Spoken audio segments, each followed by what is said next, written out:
Welcome back to MrJayDM. Today we're going to work on my daughter's 2006 Honda Element. The starter is acting up. Sometimes it starts, sometimes it don't. We're going to replace the starter, and then the AC compressor is not working properly, so we're going to replace that. Here she is. I've done some work on this before.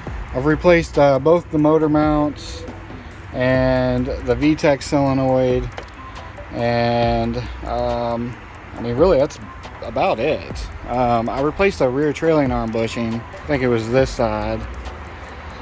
Yeah, I think it was this one, and then I also replaced the front lower control arms because the bushings were bad. But other than that, I've done nothing to this car. She's had it for, I don't know, 6 or 7 years. It's got 233,000 miles. I mean, this thing runs really good for, you know, having a shit ton of miles.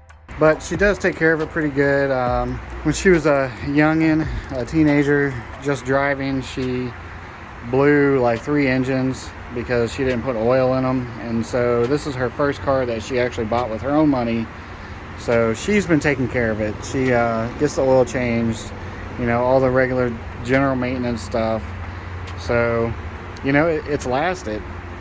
I think when she bought it, it had like 225,000 miles. This vehicle has been really good to her. But it's time to do some maintenance. We gotta get the starter, which is underneath the intake manifold, and the AC compressor, which is underneath the alternator. We have the power steering pump, the alternator, and then the AC compressor.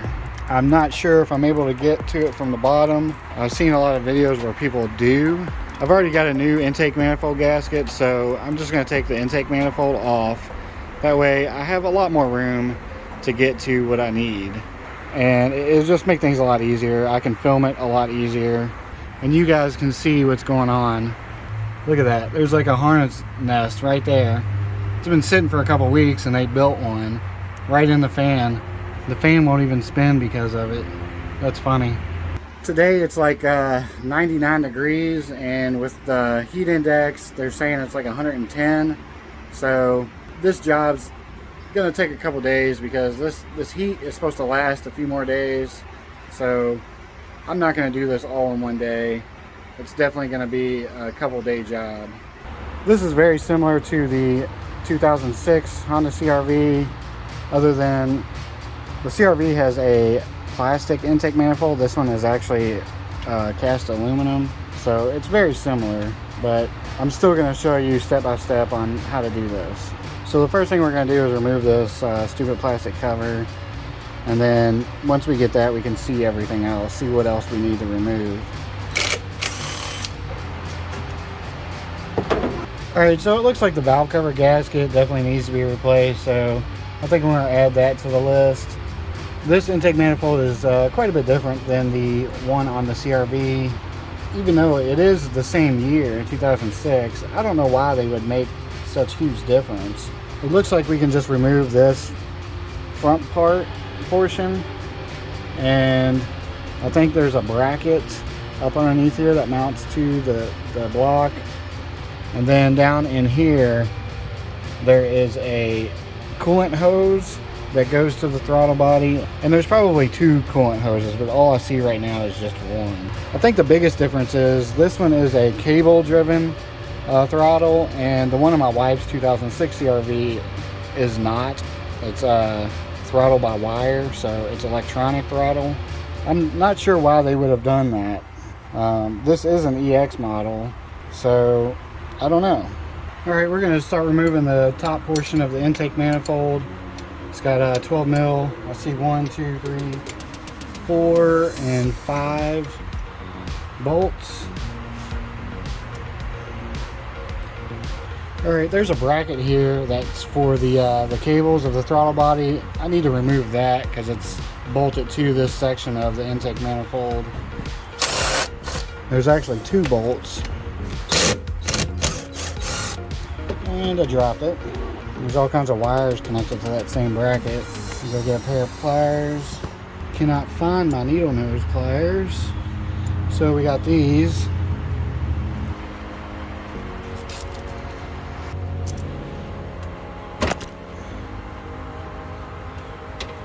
I went ahead and removed that.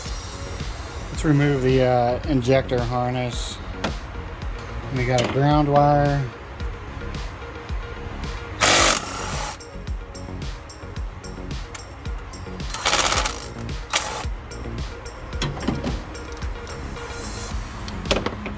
Just trying to get these electrical things disconnected from this bracket. We got one. You know, I should probably disconnect the battery. What do you think?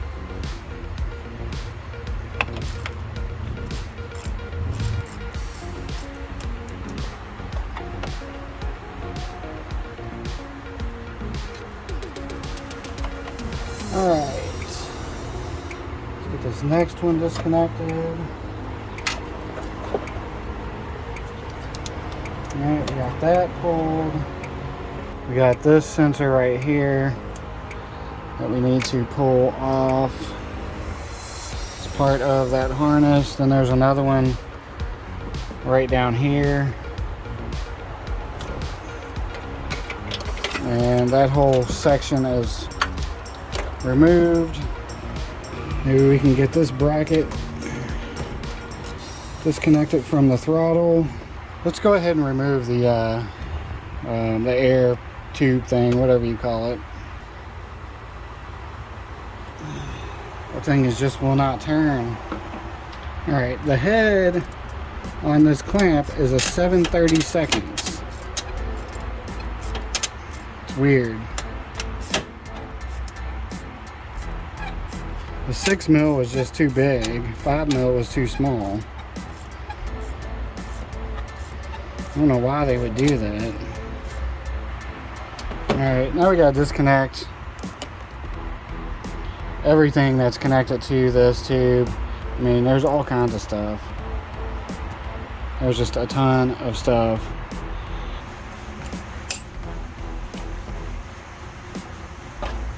Didn't need to do that.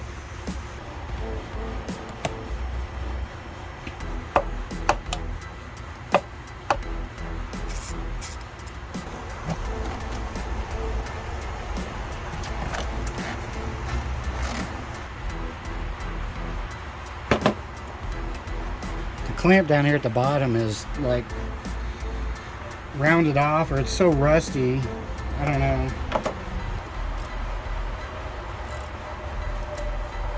Yeah, the thing just snapped. But at least we can get this off. We'll have to deal with that as we put it back together. All right, now we're just start removing all these hoses that are connected to everything.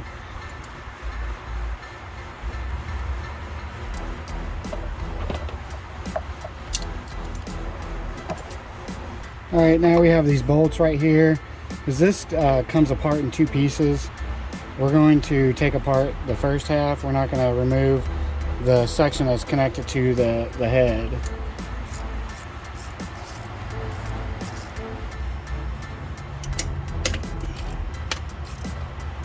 Then we have one left right here, but I want to remove this line as well.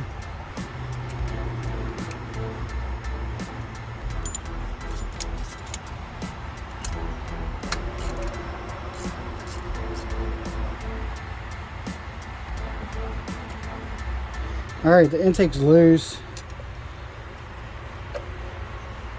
Seems like it doesn't want to come off though.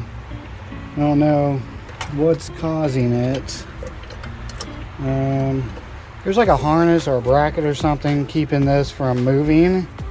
It only moves so far and then that's it. So let me figure that out. All right, so I'm gonna remove this line right here. And when I do, it's gonna start spewing antifreeze. So I've got this line where I put a screw in it. I'm just gonna put it on there. That way it keeps it from spewing antifreeze everywhere. There's a bracket or something down there that's holding this thing. So I can't see, I don't see a bracket. I don't know. So I think I'm gonna take the throttle body off. I don't really wanna do that, because I'll probably have to get a new gasket, but you know, it is what it is. So let's just take it off.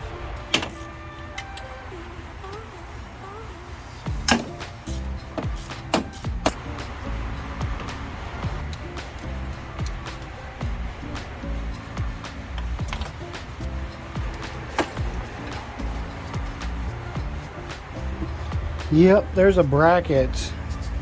It's like right here, attaches to the bottom of the intake manifold. I can't even really get to it. Maybe you can get it from the bottom. I don't know, but there's the starter.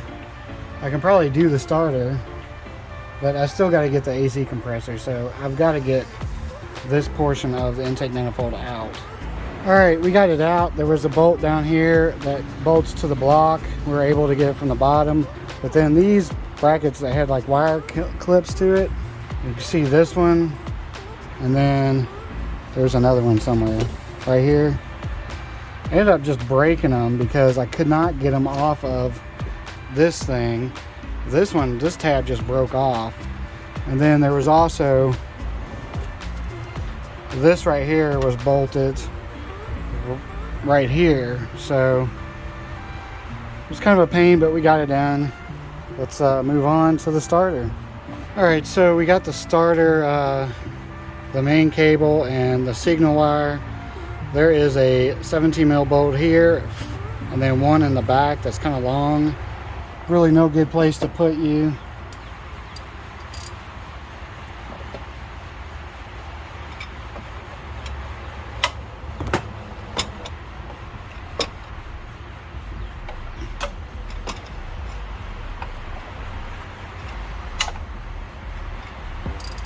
When I did this on the CRV, this front bolt was tight the entire time. And this one seems to be the same way. All right, and the rear bolt is a 14 millimeter. And that one's pretty easy.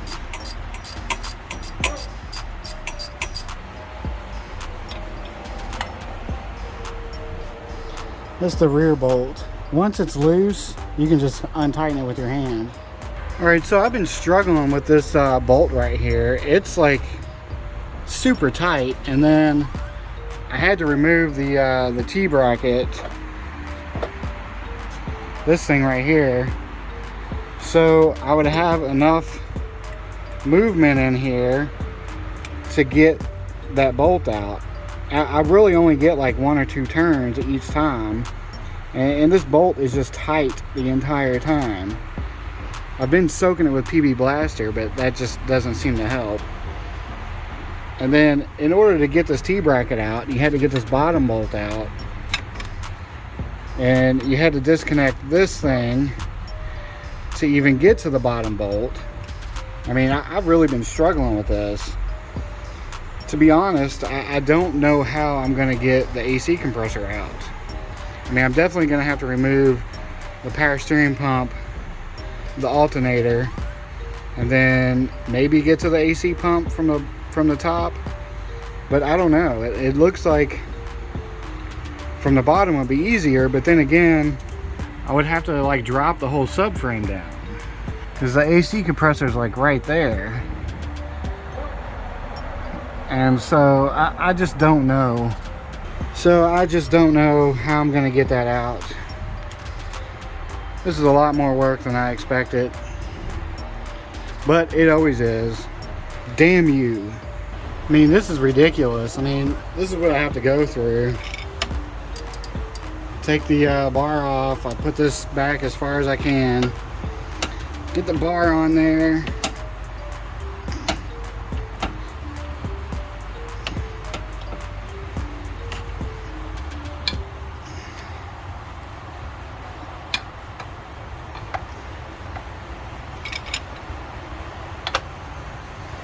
And then do the process again. And look, it's breaking my bar. And do the process all over again. Even if I could get an impact on here, there's no way that it would turn it, because I mean, I'm pushing with all my might to get this to turn every single time. This bolt is the most ridiculous bolt ever. And I had roughly the same issue with on the 2006 CRV. It was tight the entire way. It wasn't this tight, but it was pretty damn tight. I'm about 20 minutes into this bolt, and that's as far as I've gotten.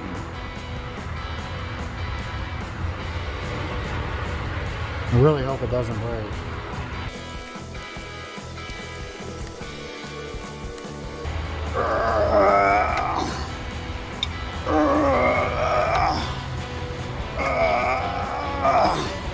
All right, so I got the tensioner off, that guy right there. I didn't record it just because I've done it before on my wife's CRV.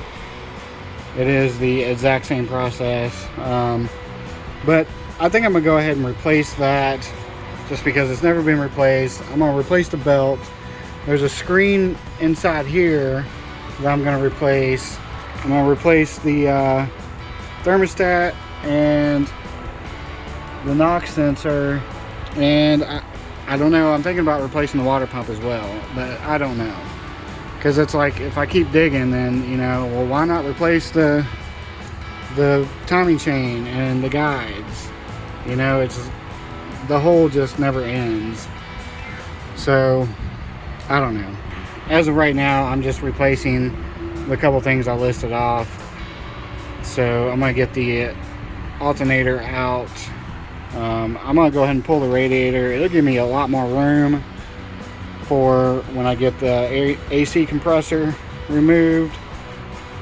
Plus, doing all this, I probably don't need to do all this, but I'm not very familiar with these K-Series engines, and by taking shit apart, it helps me learn. So I might as well use my daughter's car to learn from. So this bolt right here is just, it's a pain in the ass. I've spent probably 30 minutes on it, and that's as far as I've gotten. It's like extremely tight the entire way.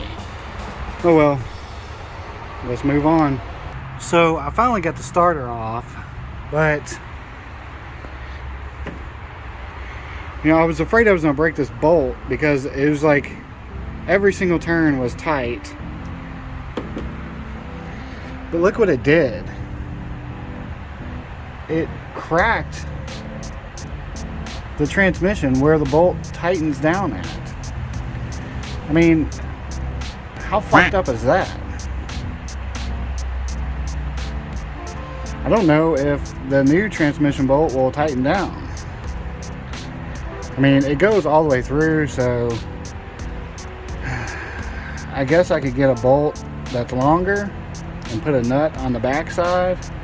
But my next problem is this stupid AC compressor. Getting these lines off, there's a 10 mil bolt right up underneath here, and it's kind of stripped. But then my other options are these 5 mil bolts. One there, and then there's one down here.